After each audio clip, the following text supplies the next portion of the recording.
Bismillahirrahmanirrahim. Assalamualaikum warahmatullahi wabarakatuh.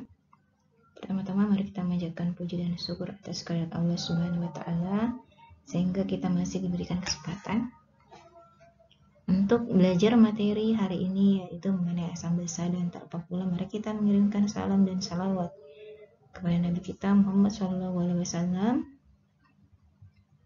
Semoga kita tetap istiqamah selalu berada di jalannya.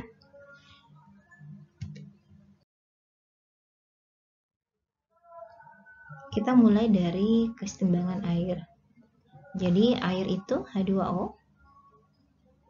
Ini akan terurai menjadi H+ dalam larutannya dengan OH-. Jadi air bisa bertindak sebagai asam, bisa juga bertindak sebagai basa. Jadi kesetimbangannya berdasarkan reaksi di atas. K-nya kesetimbangan air sama dengan konsentrasi produk. Ini konsentrasi produk dibagi dengan konsentrasi reaktan. Berarti konsentrasi H+ dikali konsentrasi OH- dibagi konsentrasi H2O. Nah, sekarang kita lihat kesetimbangan airnya. KH2O sama dengan H+ dikali OH-. Karena nilai kesetimbangan air tetap, maka tetapan kesetimbangan air dinyatakan sebagai tetapan ionisasi air atau diberikan lambang sebagai Kw. Jadi tetapan ionisasi air ini kita kasih simbol sebagai Kw. Jadi Kw sama dengan konsentrasi H+ dengan konsentrasi OH. Nah, pada kondisi netral itu jumlah konsentrasi H+ itu sama dengan konsentrasi ion OH- sehingga tetapan ionisasi air itu sama dengan konsentrasi H+ pangkat 2. Nah, pada suhu 25 derajat Celcius, jadi ini pada suhu 25, reaksi ionisasi air merupakan reaksi endoterm. Endoterm berarti dia menyerap energi.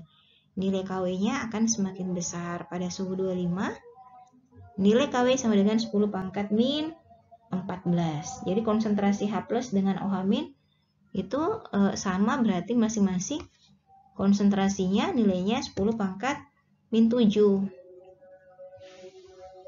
Ini akar Kw, berarti akar kali 10 pangkat min 14 sama dengan minus 7. Kita masuk di asam kuat. Asam kuat adalah suatu asam yang terionisasi sempurna dengan larutannya, berarti alfanya sama dengan 1.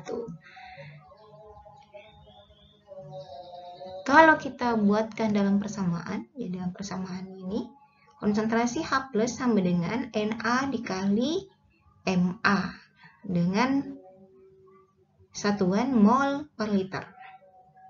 Jadi Ma adalah kemolaran asam, Na adalah jumlah ion H+ yang dihasilkan dari ion. Kita lihat contoh soalnya. Contoh soal, hitunglah konsentrasi ion H+. Hitunglah konsentrasi ion H+ dalam H2SO4 yang konsentrasinya sebesar 0,05 m. Jadi langkah pertama kita uraikan dulu H2SO4. Ini H2SO4 dalam larutannya terurai menjadi ion 2H+ ditambah SO4 2-. Tadi konsentrasinya di sini 0,05 H2SO4. Berarti untuk konsentrasi H+, karena dia punya 2 koefisien, maka 2 koefisien ini dikalikan dengan 0,05. Ini sesuai dengan hukum dasar kimia di kelas 10. Jadi koefisien, perbandingan koefisien sama dengan perbandingan konsentrasi. Jadi ini koefisiennya 1. Tadi diketahui di soal 0,05 m 1. Di sini koefisiennya H+2, berarti kita kalikan 2. 2 dikali 0,05 m. Jadi konsentrasi H+ secara keseluruhan adalah 0,1 m. Nah, sekarang kita melangkah ke basa kuat. Basa kuat adalah suatu basa yang terionisasi sempurna dalam air, sama tadi di asam kuat. Alfa sama dengan 1. Jadi secara umum basa kuat itu konsentrasinya diberikan simbol Mb, satuan mol per liter. Rumusnya sama tadi di asam. Kalau di asam tadi konsentrasi H+ sama dengan Na dikali Ma. Di sini OH- sama dengan Mb dikali Mb. Jadi Nb kali Mb. Mb adalah kemolaran basa, satuannya mol per liter. Mb jumlah ion OH- yang dihasilkan dari ionisasi basa. Contoh soalnya. Hitunglah konsentrasi H+ dan OH- yang terdapat dalam larutan NaOH 0,01 m. Nah, kita lihat, uraikan lagi. Ionisasikan, NaOH akan terurai menjadi NaH+ dalam larutannya dan OH- dalam larutannya. Jadi ingat wujudnya selalu dalam bentuk alkuil larutan. Tadi konsentrasi NaOH adalah 0,01 m. Semua perbandingan koefisiennya 1, di sini 1, di sini 1. Sehingga konsentrasi NaOH itu sebanding dengan konsentrasi OH- 0,01 m. Nah, dicari OH-nya sama dengan 0,01 m. H+-nya kita gunakan rumus yang di awal tadi, kesetimbangan ionisasi air sama dengan H+ kali OH-. Masukkan nilainya 10 pangkat min 14 sama dengan H+ kali 0,01. Berarti H+-nya sama dengan 10 pangkat min 14 dibagi 10 pangkat min 2. Ini 10 pangkat min 14 bagi 10 pangkat min 2, berarti hasilnya 10 pangkat min 12.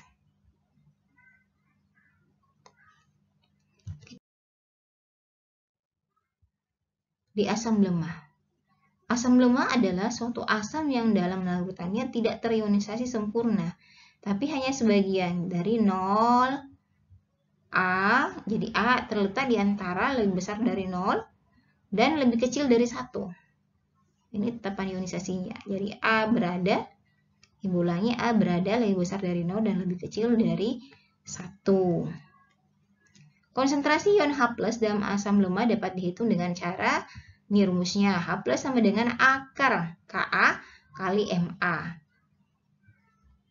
Atau H+ sama dengan Ma dikali A. Jadi H+ sama dengan akar Ka per Ma. H+ adalah konsentrasi H+, Ka adalah tetapan ionisasi asam. Jadi biasanya kalau dia tetapan, dia selalu bernilai tetap. Kemudian Ma, konsentrasi asam. Kita lihat hubungan derajat ionisasi dengan tetapan ionisasinya.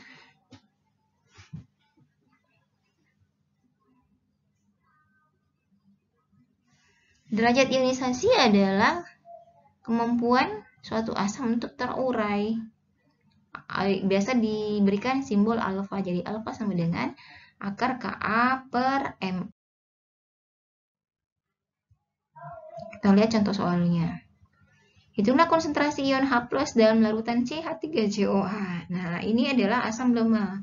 Jadi harus kalian mengetahui juga yang mana asam lemah, yang mana asam kuat, yang mana basa lemah, yang mana basa kuat, baru bisa menerapkan rumusnya dalam perhitungan. Ini CH3COH, asam asetat atau asam cuka. Ini adalah asam lemah. Kunci yang kedua, biasanya kalau di soal terdapat nilai Ka dengan Kb berarti dia lemah. Tapi tidak semuanya ya. Contohnya di materi OSN itu biasanya meskipun tidak dilampirkan Ka dan Kb, tapi dia dilihat dari senyawanya dia adalah asam lemah atau basa lemah. Ibu lanjut lagi, jadi tadi disuruh hitunglah konsentrasi ion H+ dalam larutan CH3COH 0,1 m jika tetapan ionisasinya sama dengan 10 pangkat minus 5. Tadi rumusnya adalah H+ sama dengan akar Ka dikali konsentrasi CH3COH. Jadi langsung masukkan. Ka-nya 10 pangkat min 5, ini 10 pangkat min 1. Nah, berarti kalau dia dikali, pangkat ditambah. Berarti 10 pangkat min 6. Akarnya berarti dibagi 2. Hasilnya 10 pangkat min 3. Contoh soal yang kedua. Hitunglah konsentrasi ion H+ dalam suatu asam yang 10 pangkat min 14 konsentrasinya. Konsentrasi H+ dalam suatu asam adalah 10 pangkat min 14 m. Jika tetapan ionisasinya adalah 10 pangkat min 6, berapa persen asam yang terionisasi? Ditanyakan berapa persen asam yang terionisasi. Jadi H+ adalah 10 pangkat min 4. Rumusannya adalah H+ sama dengan akar Ka kali Ma. Sehingga bisa ditentukan konsentrasinya. Masukkan H+-nya tadi. H+-nya 10 pangkat min Ini bukan min 4 ya, di sini 10 pangkat min 14. Jadi 10 pangkat min 6 kali HA. Oh, di sini bukan 10 pangkat min 14. Di sini yang 10 pangkat min 4. Ini yang salah. Nah, ini 10 pangkat min 4 sama dengan akar 10 pangkat min 6 kali HA. Hilang akarnya berarti ini di pangkat 2.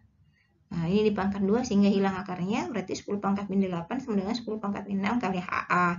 Berarti HA sama dengan 10 pangkat min 8 dibagi 10 pangkat min 6. Kalau dibagi berarti pangkatnya naik ke atas jadinya minus 8 ditambah 6. Berarti pangkatnya sisa 10 pangkat min 2.